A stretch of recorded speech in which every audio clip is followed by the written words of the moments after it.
Ang tunog ng tubig ang unang bumungad sa akin nung gabing iyon. Mabagal, parang may humihinga sa ilalim ng lawa. Hindi ito ordinaryong alon. Bawat pag-igpaw ng tubig ay tila paghinga ng isang nilalang na matagal nang nakakulong doon. Sa una, inisip kong hangin lang iyon. Pero nang marinig ko ang boses ng isang bata, huminto ang mundo ko. Kuya, nilalamig ako. Mahina, halos bulong. Galing sa gitna ng lawa kung saan hindi dapat may tao. Matagal na akong bantay sa lawa ng San Roque. Isang tahimik na barangay sa gilid ng bundok. Dito ako lumaki. Dito rin ako nagkaanak. Pero ngayong gabi, may kakaiba sa hangin, may halimuyak ng putik at amoy ng basang buhok na parang mula sa katawang matagal nang hindi naaabot ng araw. Nasa gilid ako ng tulay nang una kong marinig ang boses na yon. May ulap sa buwan, kaya ang liwanag ay tila naglalakad sa ibabaw ng tubig. Sa bawat hampas ng hangin, naririnig ko ang mga kuliglig at palaka, ngunit sa pagitan ng mga tunog na iyon, may isa pang ritmo ang paglangoy ng isang bata. Hindi ko alam kung bakit ako lumapit. Siguro dahil sa ingay ng tubig na parang may humihigbi. Pagyuko ko, nakita kong may maliit na kamay na lumulutang. Maputla, payat, hindi gumagalaw. Akala ko bangkay. Pero nang ibaba ko ang ilawan, unti-unti itong gumalaw. Parang inaanyayahan akong lumapit pa. Kuya, tulungan mo ako. Ang boses ay malinaw na galing sa ilalim ng tubig. Hindi sumasalamin sa ibabaw. Hindi rin nagmumula sa hangin. Para bang galing mismo sa ilalim ng aking dibdib. Mabilis kong binuksan ang ilaw sa cellphone ko. Tinutok sa gitna ng lawa. Doon ko siya nakita. Isang batang lalaki, mga 7 taong gulang. Walang suot pang itaas. Nakalutang ngunit hindi lumulubog. Ang mga mata niya ay nakadilat. Pero walang pupila, parang malinaw na salamin na kumukuha ng liwanag ng buwan. Ang tubig sa paligid niya ay hindi kumikilos. Walang alon. Parang nakatigil ang oras. At doon ko napansin, ang mga paa niya hindi gumagalaw, pero ang anino niya sa ilalim ng tubig ay humihinga. Tumakbo ako pabalik sa kubo ng mga bantay, pero bago pa ako makalayo, narinig ko ulit. Tandaan mo ko kuya, ikaw ang huling humawak sa akin. Hindi ko alam kung saan ako napasigaw. Tumakbo ko nang hindi lumilingon, pero kahit anong bilis ng hakbang ko, parang may humahabol na yapak ng maliit na paa sa putik. Pagdating ko sa kubo, basang-basa ang sahig. Walang ulan, pero amoy lawa ang hangin. Nandoon pa rin ang ilaw ng gasera, nanginginig sa bawat hampas ng simoy. Romy, bakit ka pawis na pawis? Tanong ng kasamang bantay ko, si Mang Ildefonso. Hindi ako makasagot. Tumutulo ang pawis sa sintido ko kahit malamig ang gabi. Tiningnan ko ang relo ko 12:30, pero ang tunog ng tubig sa labas parang nasa loob na ng tenga ko. May narinig ka na naman ano? Sabi ni Mang Ildefonso, sabay kindat, huwag mong pansinin. Ganyan talaga dito tuwing Nobyembre. Hindi ko alam kung anong ibig niyang sabihin. Pero nang ilapit niya sa akin ang tasa ng kape, may tumalsik na tubig sa mesa maliit, parang tulo mula sa basang damit ng bata. At nang tumingin ako sa sahig, may bakas ng paa, maliit, basa, at paikot sa akin. Hindi mo ba naamoy?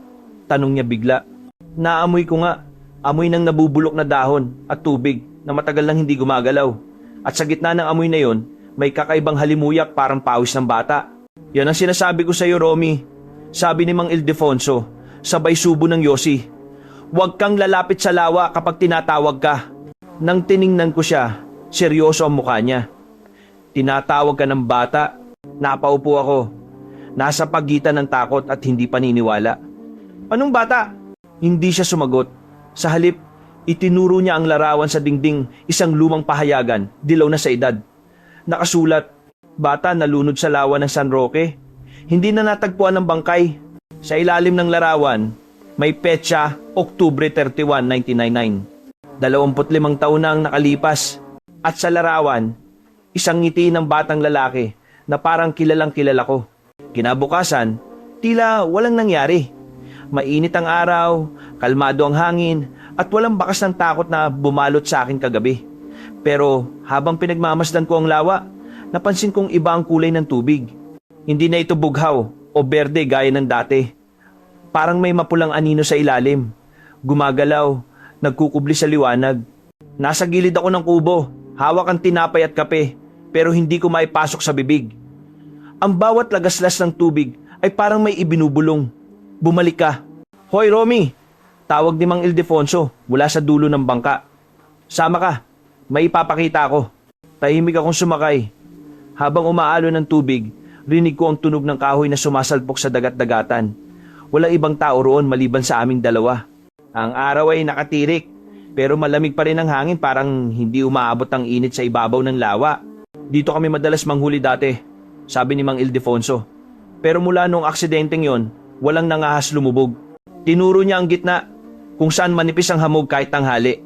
Diyan nakuha ang tsinelas ng bata, pero yung katawan, hindi na lumutang. Tahimik akong nakinig. May mga ibong puti na lumilipad sa paligid, pero hindi lumalapit sa gitna. Parang may hangin na tumutulak pabalik. Ang sabi ng mga matatanda, patuloy niya, yung lawa, hindi basta tubig. Diyan raw nakatira ang tagapangalaga. Isang diwata o nilalang na nag-aalaga sa kaluluwa ng mga nalunod. Napangiti ako pilit. Pamahiin lang yan, Mang Ilde.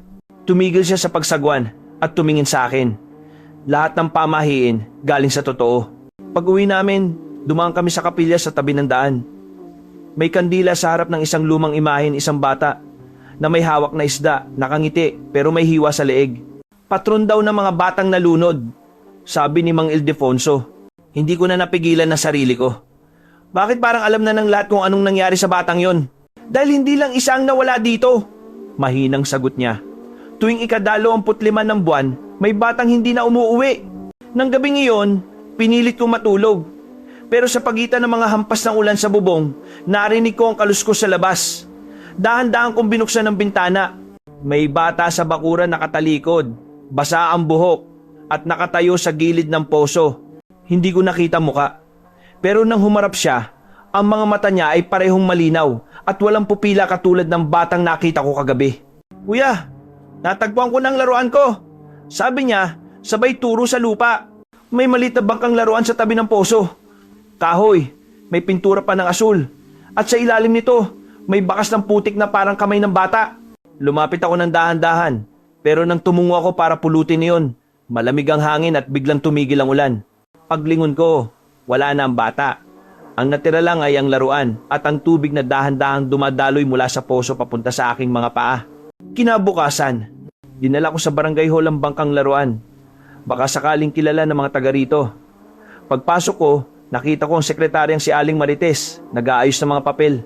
Aling Marites, sabi ko, tupo ba ay pag-aari ng batang nalunod noon? Napatingin siya, dahan-dahan niyang kinuha ang laruan. Parang may bigat iyon.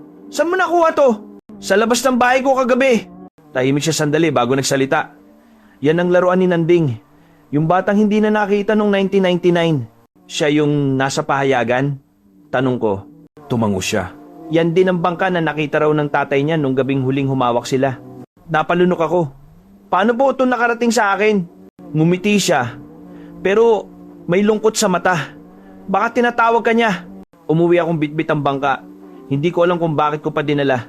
Sa daan, nadaanan ko ulit ang lawa. Sa ibabaw nito, nakalutang ang manipis na ulap, parang usok ng kandilang patay. At sa gitna, may aninong maliit na parang bata, nakaupo sa bangka, nakatingin sa akin. Tumigil ako, hindi ako makagalaw. Ang laruan sa kamay ko ay unti-unting nababasa kahit wala namang ulan. Pagdating ko sa bahay, inilapag ko ito sa mesa. Nilapitan ako ng asawa ko. Saan mo nakuha yan? Sa lawa, sagot ko. Bakit? Tumingin siya. Nagdilim ang muka. Romy, yan ang laruan ng kapatid kong si Nanding. Maghapon akong tahimik. Hindi ko alam kung paano ko kakausapin ang asawa kong si Liza tungkol sa nalaman ko kagabi. Sa bawat paglingon ko sa laruan sa mesa, para bang nakamasid yun sa amin ng maliit na bangkang kahoy na kahit tuyo na ay amoy tubig pa rin. Romy, sabi ni Liza, habang nagluluto ng tinola, saan mo talaga nakuha yung laruan? Hindi ako sumagot agad. Sa tabi ng poso, may bata kagabi. Napahinto siya. Dahan-dahan niyang ibinaba ang sandok. Bata? Anong itsura? Basang-basa, maputla. Wala siyang pupila. Napatingin siya sa sahig at narinig ko ang panginginig ng kanyang boses. Ganon din daw si Nanding nang makita ng tatay ko sa panaginip. Tahimik akong napaupo. Sa labas, rinig ang tunog ng hangin at hampas ng dahon ng saging sa dingding. Parang may mga matang nakasilip mula sa dilim ng bakuran. Namatay siya dito mismo sa lawa, patuloy ni Liza. 2 araw bago ang undas. Sabi nila, nalunod. pero hindi nakita ang katawan. Simula noon, gabi-gabi, may batang tumatawag mula sa tubig. Lahat ng nakarinig, may nangyari. Nangyari? Tanong ko. Yung isa, sinundan ng boses. Tapos, natagpuan na lang sa ilog. Wala nang malay. Yung isa, nawalan ng anak. Hanggang ngayon, pag malapit na ang Oktubre, may nakakarinig pa rin ng tawag. Tumahimik kami pareho. Ang apoy sa kalan ay kumikidlat sa ilalim ng palayok, pero ramdam kong lumalamig ang paligid. Kinagabihan, nagdesisyon akong bumalik sa lawa. Hindi ko alam kung takot o hiwaga ang nagtulak sa akin, pero gusto kong malaman kung bakit ako tinatawag ng batang yon. Bitbit ko ang gasera at ang bangkang laruan. Tahimik ang daan, tanging tunog ng palaka at kuliglig ang maririnig. Sa bawat hakbang, may langit-ngit ang tuyong damo, at sa hangin ay may halimuyak ng bulok na isda at putik. Paglapit ko sa lawa, kumintab ang ibabaw nito sa liwanag ng buwan. Ngunit sa gitna, may manipis na ulap ng hamog, at sa ilalim nito, isang aninong kumikilos. Nanding, mahina akong tawag, hindi ko alam kung bakit ko siya tinawag sa pangalan. Ang tubig ay tila sumagot may alon na dahan-dahang lumapit sa pampang. Sa bawat hampas nito, naririnig ko ang boses ng bata, pabalik-balik, pabulong. Kuya, bumalik ka, nandito lang ako. Tumaas ang mga balahibo ko. Itinaas ko ang gasera, at sa gilid ng tubig, may batang nakaupo sa bato, nakatalikod, basa ang buhok, at may hawak na sanga na parang bangkang laruan. Lumapit ako, pero nang sumigaw ako ng "Nanding!", biglang humarap ang bata, ang mukha ay puti, at ang mga matay parang walang laman. Napatras ako, pero sa pagitan ng takot, napansin kong hindi siya galit. Para siyang malungkot. Bakit mo ako iniwan? Tanong niya. Mahina, halos hangin lang. Hindi kita kilala, sagot ko, nanginginig. Hindi mo ako kilala, pero ikaw ang dahilan kung bakit ako nandito. Pagkasabi niya noon, nagdilim ang paligid. Ang ilaw ng gasera ay nagpatay sindi. At sa loob ng isang kisap mata, nasa gitna na ako ng makapal na hamog. Hindi ko makita ang pampang. Ang mga alon ay umiikot, parang may humihigop sa ilalim. Sa loob ng hamog, may mga aninong naglalakad, mga bata. Marumi, walang muka. Naririnig ko ang sabay-sabay na bulong. Isa lang naman ang gusto namin, makita ulit ang araw. Nabitawan ko ang gasera. Nahulog ito sa tubig, at sa loob ng isang iglap, kumalat ang liwanag sa ilalim ng lawa. Hindi ito apoy, parang mga ilaw na umikislap sa ilalim. Daan-daan, mga mata ng mga batang nalunod. Tumakbo ako, hindi na lumingon. Pag-uwi ko, basang-basa ang mga damit ko kahit hindi ako naligo. Ang laruan sa mesa ay nabiyak sa gitna, parang pinutol ng kamay. Kinabukasan, dinala ko ito kay Mang Ildefonso. Mang Ilde, may kakaiba talaga sa lawa. Ngumiti siya, pero hindi na parang biro. Sabi ko na nga ba, tinatawag ka na. Tinatatawag? Ang lawa, Romy. Sabi niya, sabay sulyap sa kalangitan, di lang tubig yan. Diyan inihahagis ng mga tao mga lihim nila. Kapag narinig ka ng lawa, babalik sa iyo yun sa paraang hindi mo gusto. At bago siya tumalikod, idinugtong niya. Hindi aksidente ang pagkawala ni Nanding. May tumawag sa kanya noon, katulad ng tinig na tinatawag ka ngayon. Mula ng gabing muli kong marinig ang boses ni Nanding, hindi na ako mapakali. Tuwing pipikit ako, nakikita ko ang mga mata niya sa ilalim ng tubig, walang puti, walang itim, puro liwanag lang na malamig at tahimik. Lumipas ang ilang araw, pero lalo lang lumalim ang hiwaga. Kahit sa gitna ng trabaho, naririnig ko pa rin ang lagaslas ng lawa. Kapag tumigil ang lahat, may maririnig akong mahina. Romy, isang hapon, dumalaw sa bahay ang matandang albularyo ng baryo, si Aling Dory. Matagal na siyang hindi nakikita ng mga taga San Roque. Sinasabing siya lang ang nakakaalam ng mga ritual ng tubig. May nararamdaman akong malamig sa bahay ninyo. Sabi niya agad pagpasok, may bata sa paligid, hindi makatawid. Nagkatinginan kami ni Liza. Sinanding po ba? Tanong niya. Hindi lang siya, sagot ni Aling Dory. May iba pa. Tahimik ang paligid. Sa labas, may mga batang naglalaro, pero sa bawat tawa nila, may halong alingaw-ngaw ng ibang tinig. Mas mahina, mas malayo, parang mula sa ilalim ng lupa. Kailangan mong malaman, Romy, sabi ng matanda, kung sino ang tunay na may kasalanan. Hindi ko alam kung anong ibig niyang sabihin, pero kinagabihan, nagkaroon ako ng panaginip. Sa panaginip na iyon, bata ako, mga 9 na taon siguro. Tag-init! At kasama ko si Liza noon, mga bata pa kami, naglalaro sa pampang ng lawa. Nasa tabi rin si Nanding. Mas bata sa amin ng 3 taon. May dala kaming laruan. 2 bangka.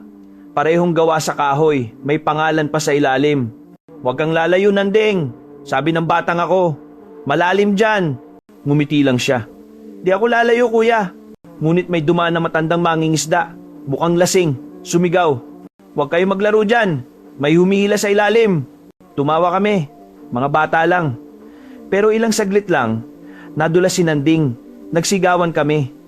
Ako ang pinakamalapit, pero hindi ko siya agad nahawakan. Nakita kong hinila siya ng tubig. Mabilis, parang may kamay sa ilalim. Tumalon ako, pero hindi ko na siya nakita. Ang iniwan lang ng lawa ay alon na may bula at isang laruan ng bangka niya. Pagmulat ko, nasa bahay na ako. Umiiyak si Liza at umiiyak din ang tatay niya. May mga tao sa labas, nagsisigawan at may sumisigaw. "Bakit mo siya pinabayaan, Romy?" Napadilat ako. Pawis na pawis ako. Nasa kwarto ako ngayon. Madilim. At ang amoy ng tubig ay parang galing sa loob ng balat ko. Hindi totoo yun. Bulong ko. Hindi ako ang dahilan. Pero sa gilid ng kama, nakita kong nakatayo si Nanding. Basa, nakayuko, at hawak-hawak ang laruan niyang nabiyak. "Sinabi mo, hindi mo ako iiwan." Paglingon ko, wala na siya.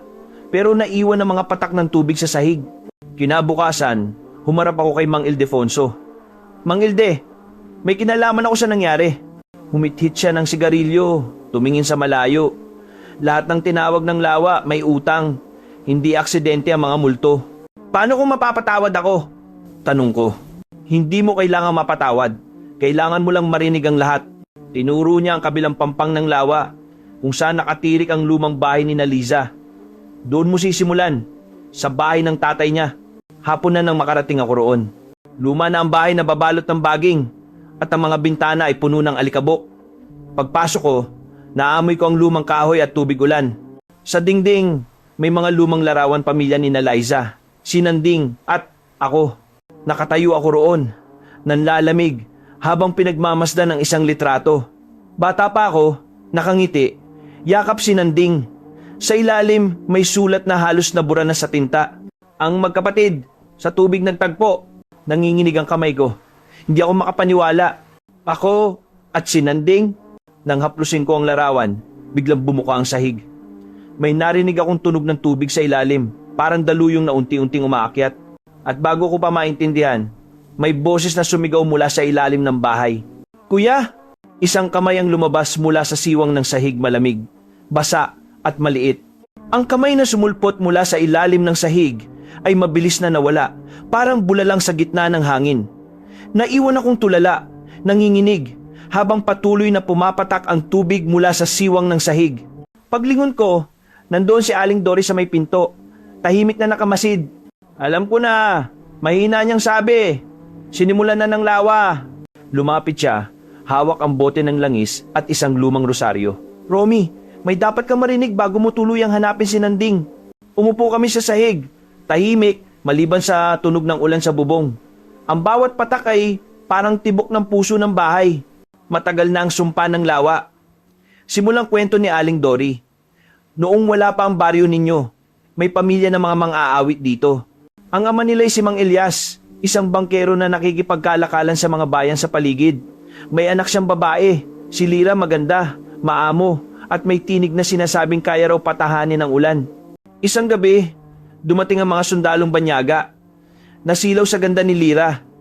Kinuha nila siya sa gitna ng gabi. Nagtangka si Mang Elias na ipagtanggol ang anak, pero tinali siya at pinanood kung paano dinala ang bata sa gitna ng lawa. Doon, hindi na siya nakita." Tumigil sandali si Aling Dory. Ang tinig niya ay tila may hinanakit. Sa galit ni Mang Elias, sinumpa niya ang tubig. Sinabi niyang lahat ng batang mapapadpad dito ay kukunin ng lawa hanggat hindi na babalik si Lira. Mula noon, taon-taon, may nawawala. Tahimik ako. Naramdaman kong bumigat ang paligid. Ang unang bata nawala, anak ng mismong kapitan ng baryo. Tapos, ang susunod, mga anak ng mangingisda. Hanggang sa hindi na pinapansin ng mga tao. Sabi nila, kapalaran daw. Pero hindi iyong kapalaran, Romy. Yan ang kapalit. Kapalit? Tanong ko. Ang lawa ay humihingi ng alaala. sagot ni Aling Dory. Kapag may batang nalunod, may isa namang bata na nakakakita ng mga alaala ng iba. Kaya may mga batang parang iba kung makatingin. Parang may nakikita sa ilalim ng tubig. Napahawak ako sa sentido ko. Kaya ko siya nakikita dahil ako ang pinili. Hindi ka pinili, sabi niya. Ikaw ang inutusan. Napatayo ako. Anong ibig mong sabihin? Tingnan mo tong larawan. Inabot niya ang isang lumang litrato. Luma na, kulay sepia. 3 bata sa tabing lawa, si Nanding, si Lira at ako. Pero hindi ako to. Parang ako. Pero mas matanda, mas matalim ang mga mata. Yan ang unang bantay, sabi ni Aling Dory. Ang unang batang binuhay ng lawa para magbantay sa mga kaluluwang bata. Kada 3 dekada, pinipili ng tubig ang bagong bantay. At ngayon, tumingin siya diretso sa akin. Ikaw ang kasunod. Ang paligid ay unti-unting lumamig. Sa labas, ang ulan ay parang nagiging mga tinig mga boses ng bata humahalik sa salamin ng bintana. Hindi ako papayag. Bulong ko. Hindi ako magiging bantay. Hindi mo mapipigilan, Romy, sabi ni Aling Dory. Nang una mong narinig ang boses niya, tinanggap mo na. Ang sumpa ng lawa, hindi lang para sa mga patay. Minsan, binabalikan din ng mga buhay. Bago siya umalis, iniwan niya sa mesa ang maliit na bote ng langis. Ito lang ang makakapigil sa pag-angkin ng tubig, sabi niya. Ngunit isa lang ang paraan para tuluyang matapos ito. Paano? Tulungan mong makatawid ang bata. Ibalik mo siya sa lawa, sa lugar kung saan siya kinuha. Naiwan ako mag-isa sa lumang bahay. Sa labas, nagdidilim na. Ang mga bintana ay nanginginig sa hangin at ang amoy ng tubig ay mas lumalakas. Nang hawakan ko ang bote ng langis, biglang narinig ko ulit ang boses ni Nanding. Kuya, tulungan mo akong makabalik. Nang lumingon ako, nakatayo siya sa labas ng bintana, basang-basa, nakangiti. Pero ang mga mata niya, wala nang puti. Kinabukasan, maaga pa lang ay bumangon na ako. Madilim pa ang paligid. Ang hamog ay makapal. At ang tunog ng mga kuliglig ay tila mga tinig na nag-uusap sa pagitan ng mga puno. Bitbit ko ang bote ng langis ni Aling Dory at ang laruan ni Nanding ang bangkang kahoy na nabiyak. Paglapit ko sa lawa, may kakaibang katahimikan. Ang mga ibon ay hindi tumitilaok. Ang hangin parang humihinga sa kabaligtaran ng oras. Sa ibabaw ng tubig, may manipis na usok, parang kaluluwang hindi makaalis. Lumuhod ako sa pampang, tinignan ng tubig na para bang may buhay. Kung totoo ka, Nanding, kung gusto mo makatawid, tulungan mo akong tapusin ito. Inikot ko ang takip ng bote. Amoy ito ng langis at dahon, ng sambong mabigat matapang, parang may halong dugo. Itinulo ko ang 3 patak sa tubig, ayon sa sinabi ni Aling Dory. Una sa silangan, para sa liwanag. Pangalawa sa kanluran, para sa lilim. Pangatlo sa gitna, para sa kaluluwa. Ngunit nang bumagsak ang huling patak, parang may kumirot sa paligid. Nag-iba ang tunog ng tubig. Mula sa kalmadong lagaslas, naging mabagal na pag-ikot, parang umiikot na paakyat sa akin. Tumayo ako. Ang tubig ay gumagalaw kahit walang hangin. May mga bulan na lumilitaw, at sa bawat pumutok, may maririnig akong pangalan. Romy? Lira? Nanding? Bigla kong naalala ang sinabi ni Aling Dory, ang lawa ay humihingi ng alaala. Kaya kong marahil ito naririnig dahil sa akin nakalagay ang mga alaalang hindi akin. Kuya, lumingon ako. Nakatayo si Nanding sa kabilang dulo ng pampang. Nakasuot ng lumang kamiseta, tuyong-tuyo, parang hindi na natikman ng tubig. Kuya, tulungan mo ako makabalik, sabi niya. Lumalakad ako papalapit. Sa bawat hakbang, nararamdaman kong lumalalim ang putik sa ilalim ng aking mga paa. Hanggang tuhod, hanggang hita. Pero hindi ako makaalis. Nanding, bulong ko, andito ako. Ngumiti siya. Hindi akong kailangan mong iligtas. Napahinto ako. Ano ang ibig mong sabihin? May iba pang bata, kuya. Hindi lang ako. At bago ko pa man masundan, lumubog siya sa tubig. Walang ingay, walang bula. Para bang nilunok ng lawa. Hindi! Sigaw ko. Sinundan ko siya. Tumalon ako sa tubig malamig, parang yelo, at amoy kalawang.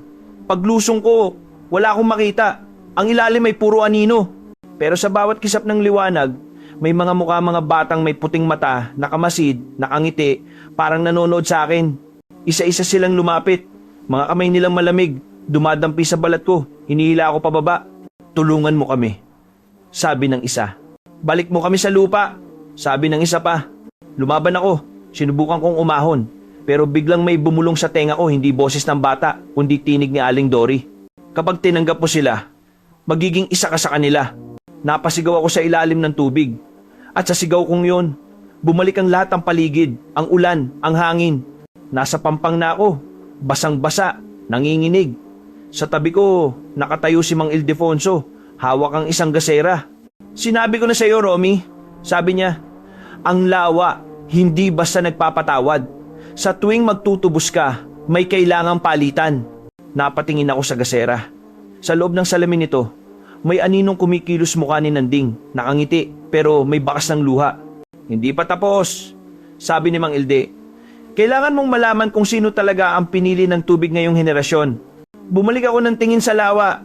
Ang usok sa ibabaw ay humuhubog sa imahe ng isang batang babae, si Lira, ang anak ni Mang Elias, ang unang nilamon ng sumpa. Ngunit ngayon, ang anyo niya'y lumalapit sa akin. Bit-bit ang mga anino ng mga batang nalunod. At sa gitna ng malamig na hangin, narinig kong malinaw ang tinig niya. Hindi mo siya kayang iligtas, Romy, dahil ikaw ang dapat palitan. Pag uwi ko mula sa lawa, parang hindi ko na matandaan kung paano ako nakarating sa bahay. Basang-basa pa rin ang mga damit ko, pero hindi ako nilalamig. Ang pakiramdam ko parang hindi ako mag-isa. Sa salamin ng aparador, nakita ko ang sarili kong nakaupo sa kama. Paglapit ko, parang may kakaiba. Ang refleksyon ko, hindi gumagalaw sabay sa akin. Nakatitig lang siya, malamig ang tingin, tapos unti-unting ngumiti. Hindi pa tapos, Romy. Mahina niyang sabi pero hindi ko gumalaw ang bibig ko. Napatras ako. Sinubukan kong kumurap, pero nang dumilat ako, wala na siya. Ang naiwan lang ay patak ng tubig sa salamin, bumubuo ng hugis ng kamay. Pinilit kong kalmahin ang sarili ko. Kumuha ako ng tuwalya, pinunasan ng buhok. Pero bawat paghaplos ng tela ay parang may kasunod na dampi ng ibang kamay. Kapag ipinikit ko ang mata ko, nakikita ko si Nanding nakalubog. Nakatingin sa akin, pero sa likod niya may mas maraming muka. Mga bata, nakapila, lahat may pare-parehong ngiti. Sabay-sabay na bumubulong. Salamat sa pagbalik, kuya. Kinabukasan, dumalaw si Liza. Hindi ko alam kung paano ko siya haharapin. Pagbukas niya ng pinto, agad niyang naamoy ang alat at putik. Romy, amoy lawa dito, sabi niya. Ngumiti ako ng pilit. Napadaan lang ako kahapon. Tumingin siya sa sahig. Bakit basa? Hindi ko alam kung anong isasagot. Sa ilalim ng mesa, may lumalabas na manipis na agos ng tubig malinaw. Pero malamig. Parang nanggagaling sa ilalim ng bahay. Romy? Mahina niyang sabi. Naririnig mo ba yon? Tahimik kaming pareho. Mula sa sahig, may tunog tik-tik-tik.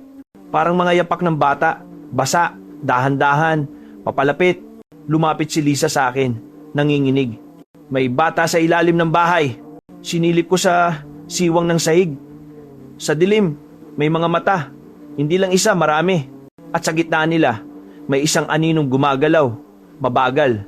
Parang naglalakad sa tubig. Tumingin ako ng mabuti at nakita kong sarili kong muka. Pero basag, parang sa ilalim ng alon. Hindi mo ba naiintindihan, Romy?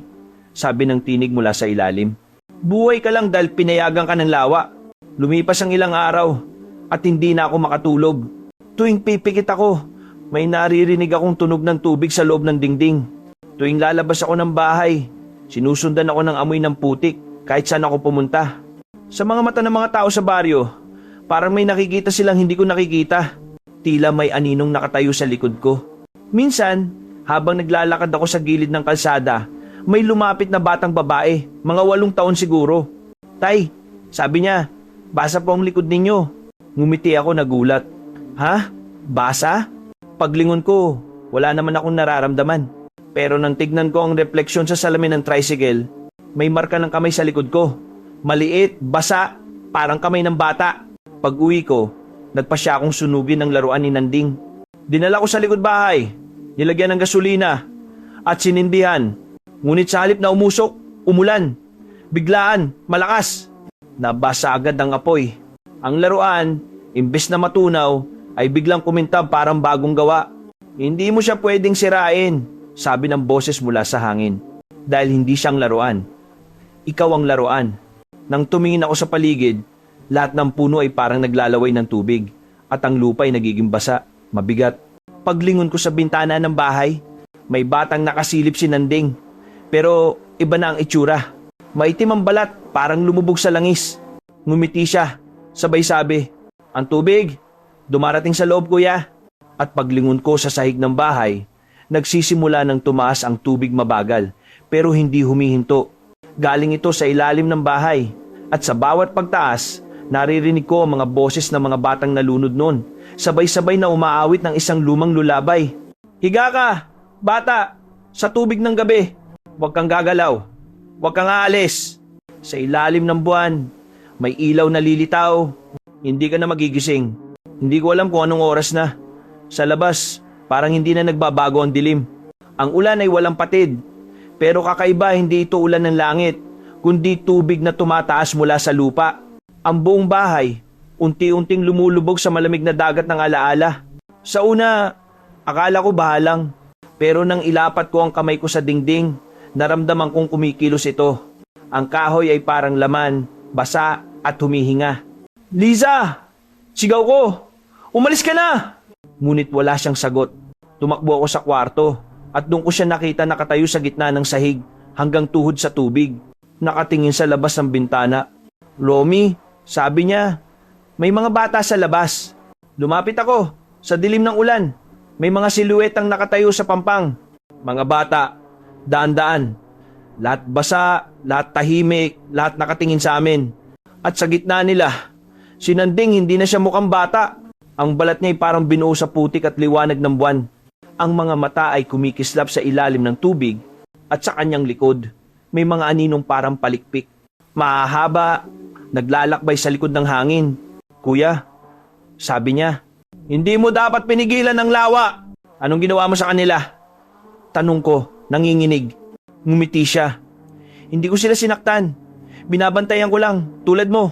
Hindi ko agad naintindihan. Ngunit sa sandaling iyon, napansin ko ang mga larawan sa dingding. Unti-unting nagbabago. Ang mga mukha ng mga bata, napapalitan ng iisang mukha-mukha ko.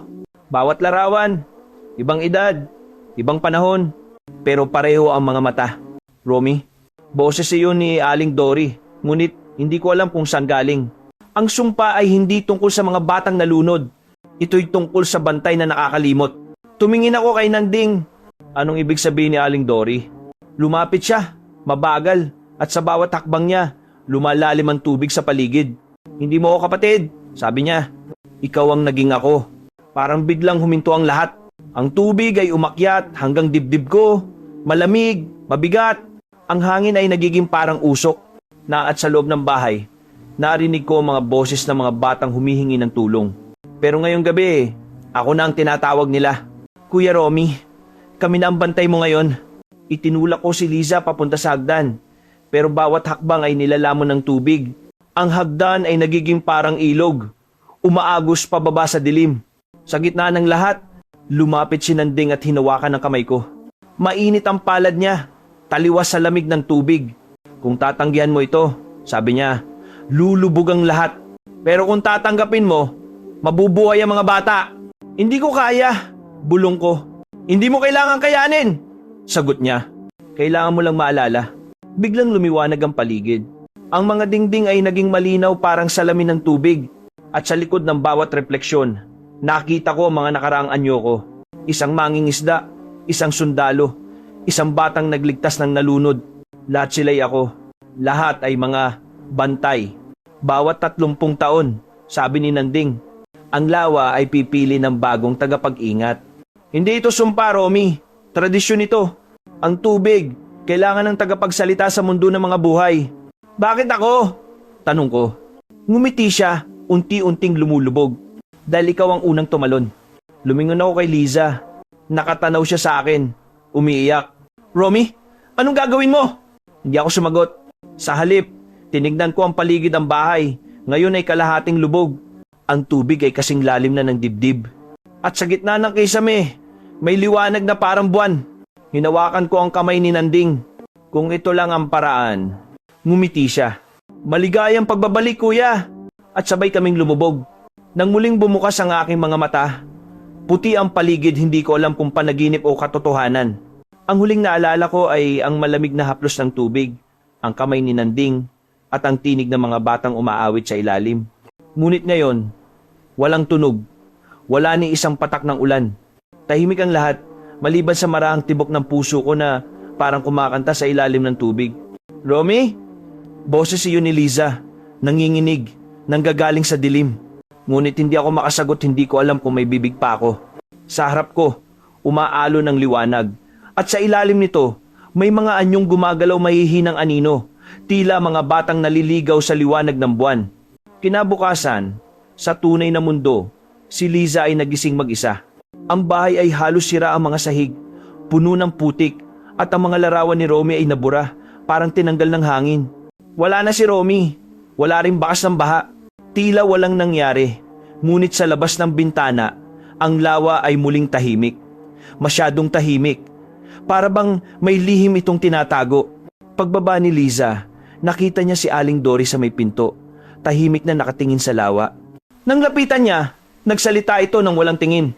May kapalit na ang bantay, sabi ng matanda. At ikaw, hija, huwag ka nang babalik sa tubig. Anong ibig niyong sabihin, Aling Dory? Ngunit hindi na ito sumagot. Sa halip, itinuro lang nito ang lawa. At doon, sa gitna ng kalmadong tubig, may isang bata nakatayo. Hindi siya nalulubog, hindi rin gumagalaw. Nakaputing kamiseta, basa at nakatingin sa kanya. Sa unang tingin, parang sinanding. Pero nang lumapit si Liza, nanggigilala siya dahil pamilyar ang mukha ng bata. Romy? Ang tinig niya ay halos pabulong, ngunit sumalubong dito ang alon na tila sumagot. Isang banayad na hampas ng tubig sa dalampasigan, kasabay ng bulong na parang ihip ng hangin. Liza, namilog ang kanyang mga mata. Romy, nasaan ka? Sigaw niya, tumatakbo palapit. Ngunit habang lumalapit siya, napansin niyang hindi siya umaabot sa bata. Ang bawat takbang ay tila nagiging mabigat at ang tubig biglang nagiging parang salamin, pinapakita ang mga refleksyon ng mga batang umiikot sa kanya. Hindi mo siya mararating, sabi ni Aling Dory mula sa likuran. Hindi mo dapat subukan. Ang lawa ay kumukuha, pero nagbibigay din. Ngayon, siya na ang tagapangalaga. Huwag mo na siyang tawagin. Pero hindi nakinig si Liza. Lumubog siya hanggang baywang. Saka sumigaw, Romy, bumalik ka sa akin. Ang bata sa gitna ng lawa ay ngumiti.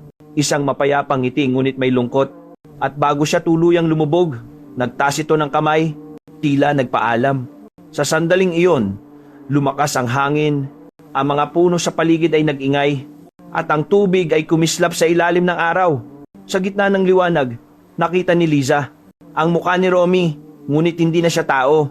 Ang mga mata ay malakristal na bughaw, at sa paligid niya, mga aninong bata na umiikot, umaawit ng mabagal na himig. Sa lawa, walang namamatay. Sa lawa, lahat ay nagbabantay. Pag-uwi ni Liza, halos wala siyang imik. Sa loob ng bahay, naamoy niya ang basa at lumang kahoy. Parang sariwang ulan, kahit matagal nang tuyo ang paligid. At nang tingnan niya ang lumang larawan nila mag-asawa sa pader, napansin niyang may isa pang anino sa likod nila. Isang batang lalaki, nakangiti, nakasilip. Bumaba ang luha ni Liza.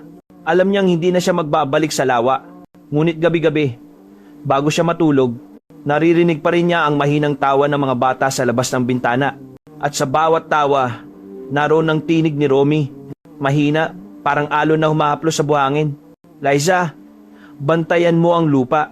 Ako na ang bahala sa tubig.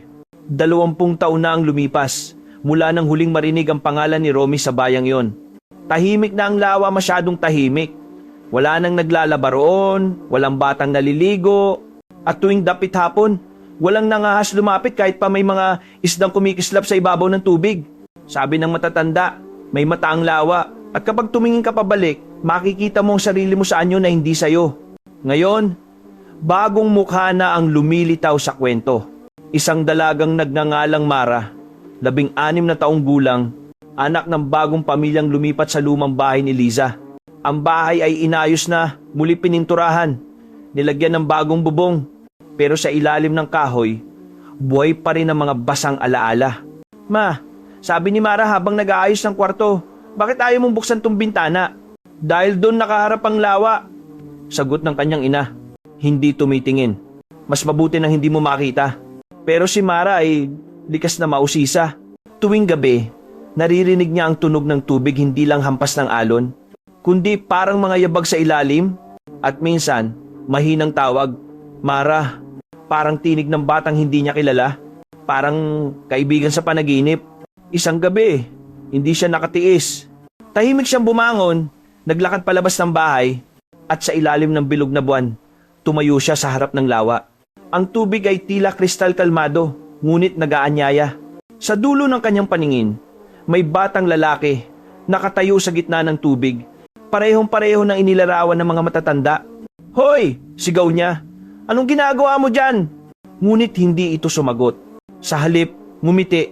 At sa bibig nito, walang tunog na lumabas. Ngunit malinaw ang salitang nabasa ni Mara. Tara!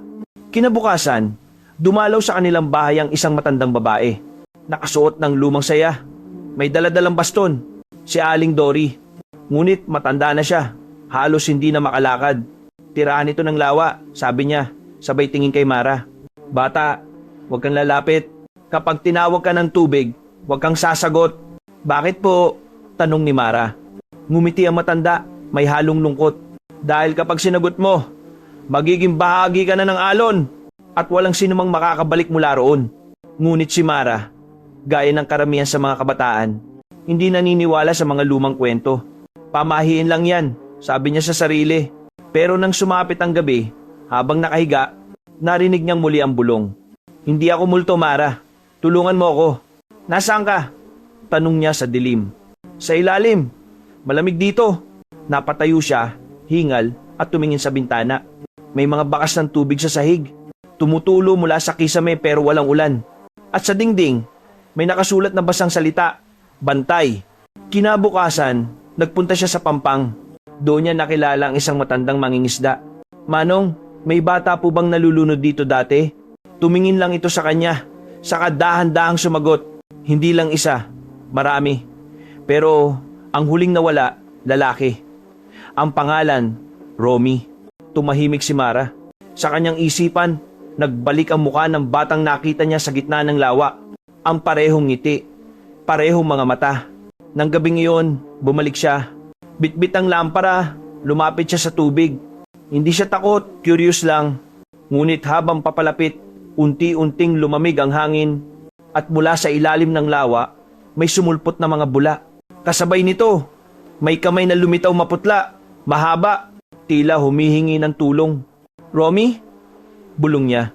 Ngunit nang mahawakan niya ang kamay, biglang humila ito ng napakalakas. Nahulog siya sa tubig. At sa sandaling yun, naramdaman niyang parang may boses sa ilalim ng isipan niya.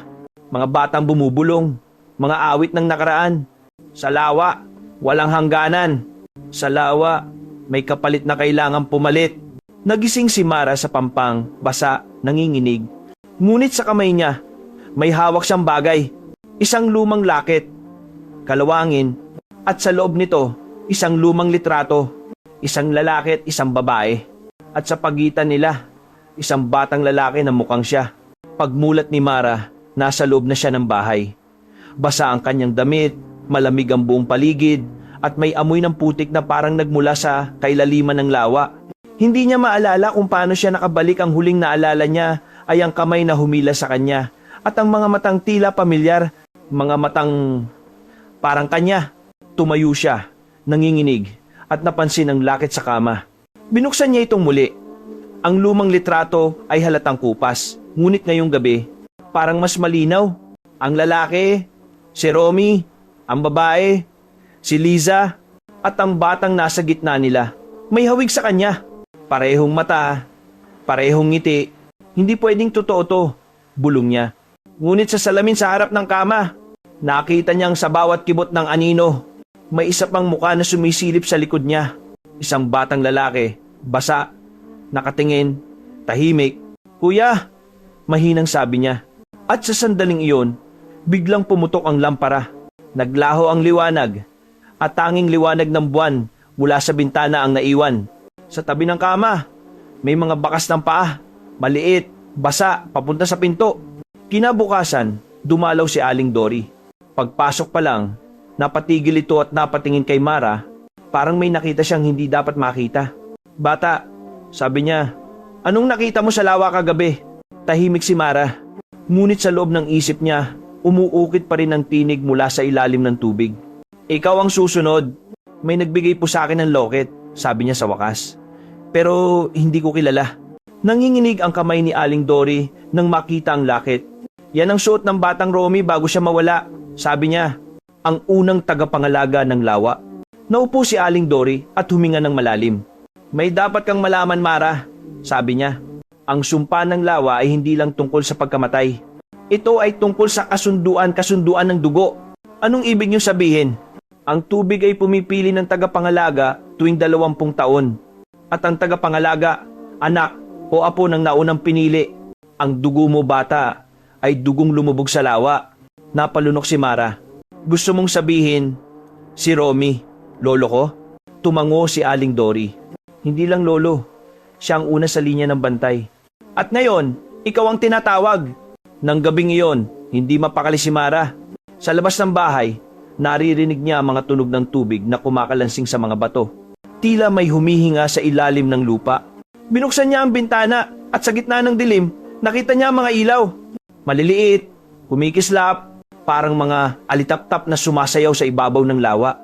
Ngunit nang tumingin siyang mabuti, napansin niyang hindi ito mga alitap-tap, kundi mga matang nakatingin sa kanya. Mara, tinig yun ng bata, pamilyar, ngunit sabay-sabay na tinig ng marami. Halika, ipapakita namin sa iyo ang totoo. Nangyari ang lahat ng mabilis. Para bang may nagtulak sa kanya palabas. Hindi niya alam kung tulog o gising, pero bigla na lang siyang nasa pampang. Walang sapin sa paa, nakatayo sa lamig ng gabi. Sa harap niya, ang lawa ay kalmado ngunit sa ilalim ng tubig. Parang may nag-aalab na liwanag. Dahan-dahan siyang lumapit. Sa bawat hakbang, nararamdaman niyang parang may humahaplos sa kanyang balat. Mga kamay na malamig at mahina. At sa gitna ng lawa, nakita niya ang imahe isang batang lalaki. Nakangiti, tangan ng parehong lakit na nasa kanya. Hindi ka kailangang matakot, sabi ng tinig. Ang tubig ay tahanan natin. Hindi ako kabilang sa inyo. Sagot niya, nanginginig. Ngumiti ang bata. Hindi mo kailangang piliin. Pinili ka na. Biglang bumigat ang hangin. Umikot ang mga alon at mula sa ilalim ng tubig, may mga kamay na humila sa kanya pababa. Ngunit sa halip na malamig, mainit ang tubig parang dugo. At sa ilalim, nakita niya ang mga mukha ng mga dating bantay. Mga mangingisda, mga sundalo, mga batang babae at lalaki. Lahat nakangiti, lahat nakatingin sa kanya. Bumalik ka, sabi nila, at ituloy mo ang bantay. Nang magising si Mara, tuyo ang katawan niya. Ngunit sa kanyang palad, may bakas ng marka parang hugis ng alon, umiilaw ng bahagya sa dilim.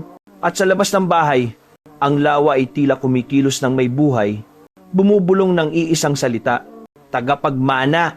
Simula ng gabing iyon, unti-unting nagbago ang paligid ni Mara.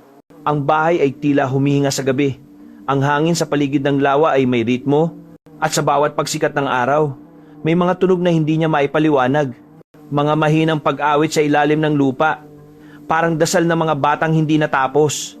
Hindi niya alam kung gising siya o nananaginip, ngunit sa tuwing ididikit niya ang kamay niya sa tubig, sumasagot ito, nagiinit ang markang nasa kanyang palad, at sa ilalim ng lawa, may mga aninong lumilitaw, parang may mga mata na nagbabantay sa bawat galaw niya.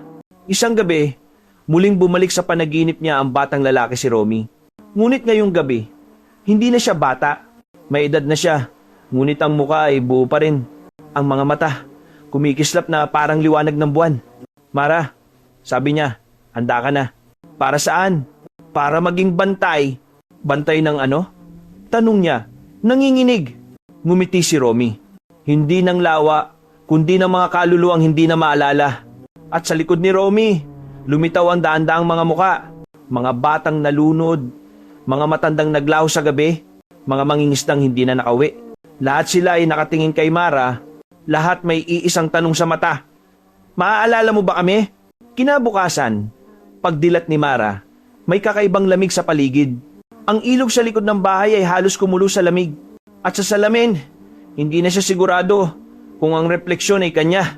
Minsan, kapag tinititigan niya ito, ang buhok niya ay tila kumikilos kahit walang hangin at ang mga mata niya ay nagiging mapusyaw na asul tulad ng tubig ng lawa. Bumalik si Aling Dory upang magdala ng pagkain. Pagbukas niya ng pinto, napatigil siya. Bata, mahina niyang sabi. Hindi ka na pareho. Bakit po? Tanong ni Mara, ngunit kahit ang boses niya ay iba. Malamig, mahinahon, parang may ibang timpla ng hinga. Lumapit si Aling Dory at hinawakan ang kanyang kamay. Nang makita niya ang marka, napaiyak ang matanda.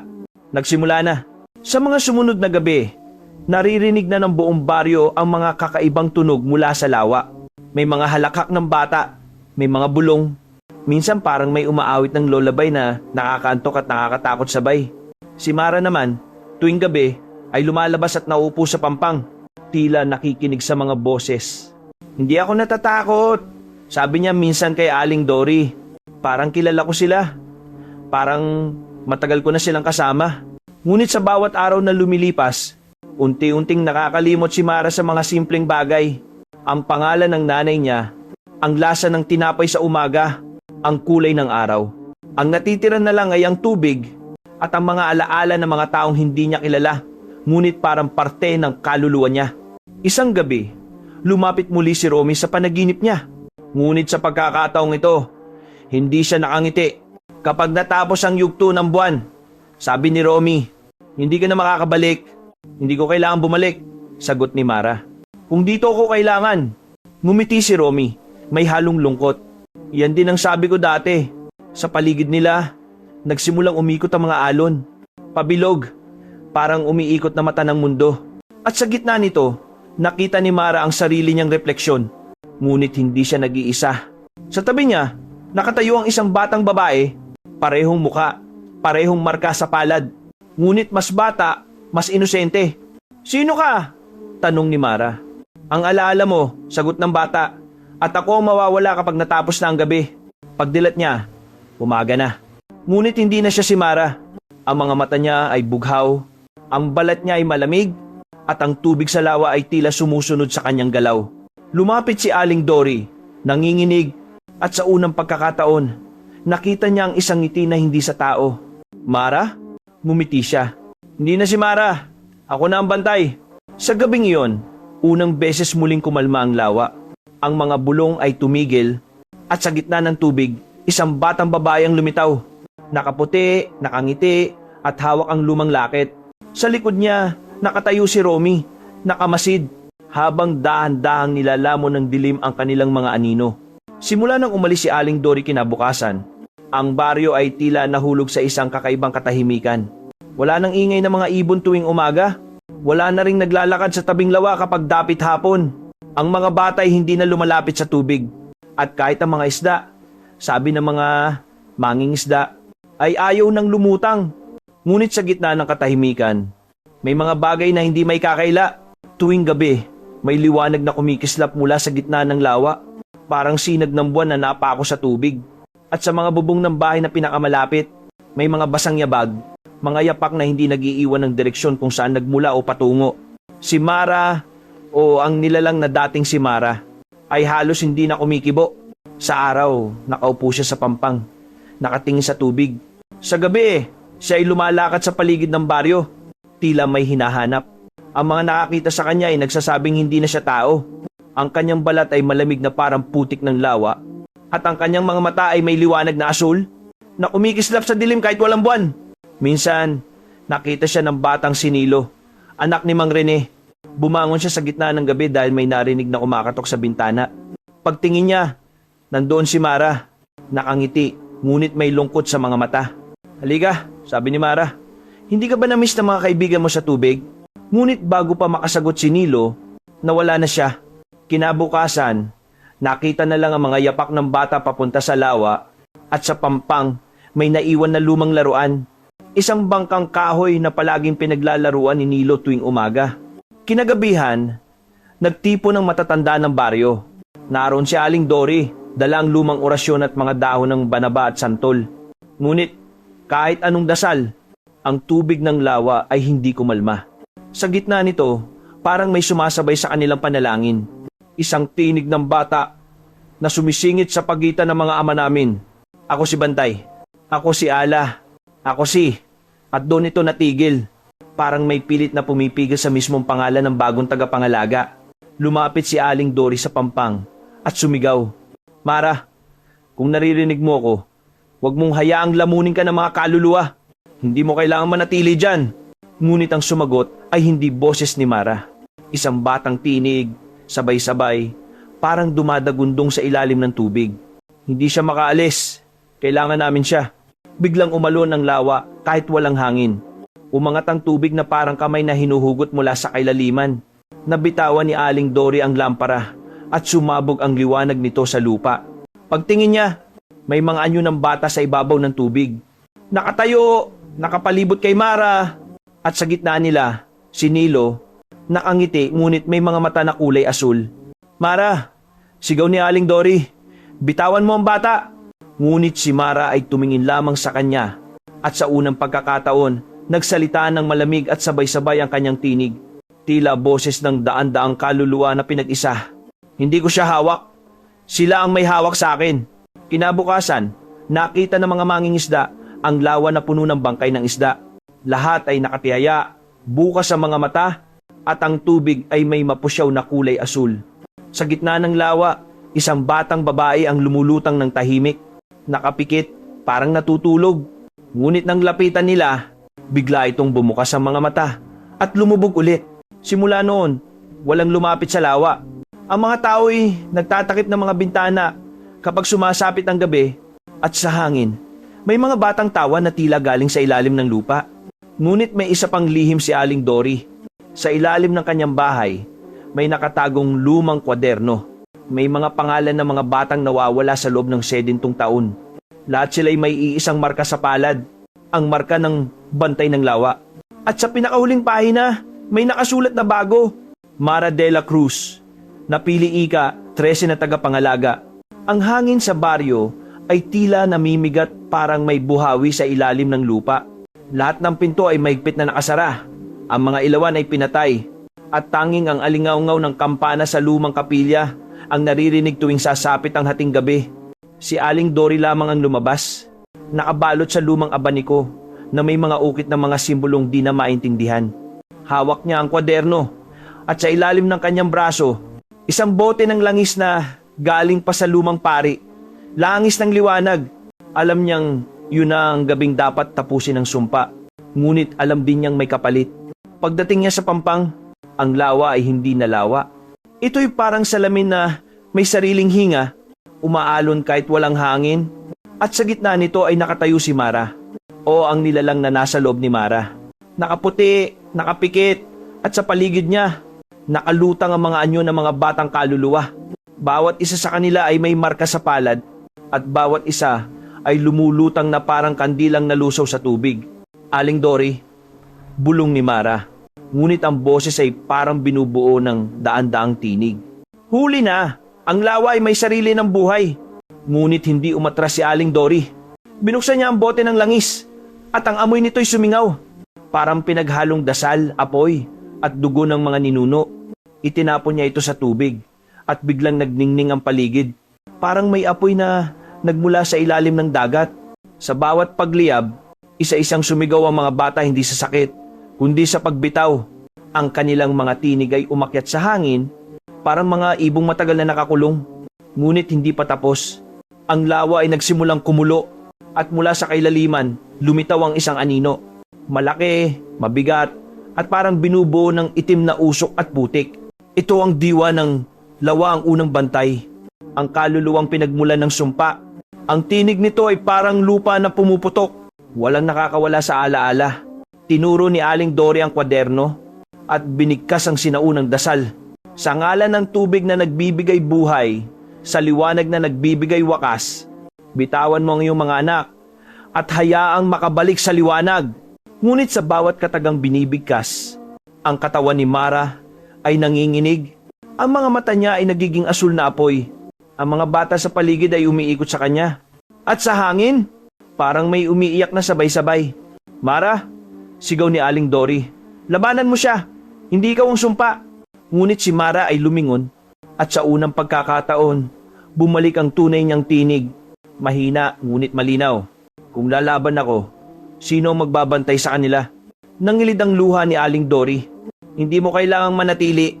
Ang mundo nila ay tapos na. Ngumiti si Mara malungkot, tsaka dahan-dahang lumakad papunta sa gitna ng lawa. Ang tubig ay nagbukas sa ilalim ng kanyang mga paa, parang may daang nilikha para sa kanya lamang. Bawat hakbang, may isang kaluluwang umaakyat sa hangin, nagiging alikabok ng liwanag na lumulutang papunta sa langit. Hanggang sa siya na lang ang natira. Sabihin mo sa kanila, mahina niyang wika, na wala ng bata sa lawa. At sa huling salitang iyon, tumigil ang alon at sumabog ang liwanag. Ang buong lawa ay nagliwanag ng bughaw, parang asul na apoy na nilamon ng dilim. Hanggang sa maging kalma muli, tahimik, parang walang nangyari. Kinabukasan, ang mga isda ay muling lumutang, ang mga ibon ay bumalik sa puno, at ang mga bata ay muling naglaro sa pampang. Ngunit sa gitna ng lawa, may lumulutang na puting bulaklak, at sa ilalim nito, isang maliit na bangkang kahoy na may pangalan, Mara. Sa huling pahina ng kwaderno ni Aling Dory, isang bagong linya ang lumitaw mag-isa. Natapos na ang bantay. Ang lawa ay muling natutulog. Ngunit sa pinakailalim ng pahina, may isang patak ng tubig, at sa pagpatak nito, tila may mga titik na nabuo. Hanggang may nakaririnig sa tawag ng tubig, babalik kami. Lumipas ang ilang linggo mula ng gabing iyon. Unti-unti nang bumalik ang sigla ng baryo. Ang mga batay muling naglalaro sa tabing lawa, at ang mga matatanday nagsimulang magtanim muli ng palay sa paligid. Para bang walang nangyaring trahedya. Para bang ang lawa ay muling naging karaniwang lawa lang. Malamig, payapa, at mapagmasid. Ngunit para kay Aling Dory, ang katahimikan na iyon ay hindi ganap. Alam niyang ang lawa ay hindi basta tumitigil. Ito'y natutulog lamang. Tuwing dapit hapon, madalas siyang nakaupo sa harap ng lumang kubo ni Mara. Hawak pa rin ang lumang kwaderno, bagaman wala na itong mga pangalan sa loob. Sa bawat ihip ng hangin mula sa lawa, tila naririnig niya pa rin ang mahinang tawa ng mga batang dati bihag nito. Hindi na nakakatakot, malungkot na lamang. Isang araw, may lumapit na batang babae sa kanya. Mga 6 o 7 taong gulang, may hawak na bulaklak na puti. Nay, sabi ng bata, ito po ay lumulutang sa tubig kagabi. Ang ganda po, no? Ngumiti si Aling Dory kahit nanginginig ang kamay. Oo anak, ang ganda. Ngunit nang abutin niya ang bulaklak, napansin niyang basa pa ito. At sa ilalim ng mga talulot, may nakaukit na manipis na marka, tila nasunog ng apoy. Isang maliit na spiral ang marka ng bantay. Kinagabihan, bumalik si Aling Dory sa lawa. Wala na siyang takot, tanging lungkot na lang at pag-asang baka mali siya. Ngunit habang nakatayo siya sa pampang, may marahan siyang narinig. Isang tinig na pamilyar. Mahina ngunit malinaw, galing sa ilalim ng tubig. Hindi lahat ng natatapos ay nawawala, Dory. Napapigit siya, at sa kanyang isip, bumalik ang imahe ni Mara. Nakangiti, payapa, at nakatayo sa gitna ng liwanag ng buwan. Ang mga mata nito ay hindi nabughaw, ngunit malinaw na gaya ng tubig na walang alon. Hindi mo ba ako iiwan?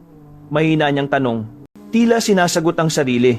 At sa pagitan ng alon, may umangat na maliit na bangkang kahoy, pareho sa dating laruan ni Nilo. Nakaupo rito ang isang batang babae. Nakaputi, mahabang buhok, at may hawak na lumang laket sa dibdib. Ngumiti ito kay Aling Dory, at bago lumubog muli, bumigkas na mga salitang bumalot sa buong paligid. Tahimik na ang lawa, Nay. Pero huwag mong kalimutang makinig. Kinabukasan, isang grupo ng turista ang dumating sa baryo. May isa sa kanila, isang lalaking may kamera, ang lumapit kay Aling Dory at nagtanong, "Totoo po ba, Nay, na may bata raw noon dito sa lawa? Yung hindi na raw umaalis?" Ngumiti siya, mahina, at saglit na tumingin sa tubig na ngayon ay kumikislap sa liwanag ng araw. Anak, sabi niya, ang mga kwento ng matatanda minsan ay totoo. Minsan naman, ayaw lang nilang makalimot. Habang umaalis ang grupo, may banayad na alon na sumalpok sa kanyang mga paa. At sa pagyuko niya, nakita niyang may kumikislap na bagay sa ilalim ng tubig. Isang laket na may nakaukit na pangalan, Mara. Ngumiti siya, sabay pikit ng mga mata, at marahang bumulong. "Salamat anak, bantayan mo kaming lahat." Sa dapit hapon, ang araw ay lumubog sa likod ng mga bundok. Ang lawa ay muling naging salamin ng kalangitan. At sa gitna nito, may isang bilog na alon na gumuhit ng mag-isa. Mula sa kailaliman, isang mahinang tinig ang maririnig. "Hanggang may nagkukwento, buhay pa rin kami."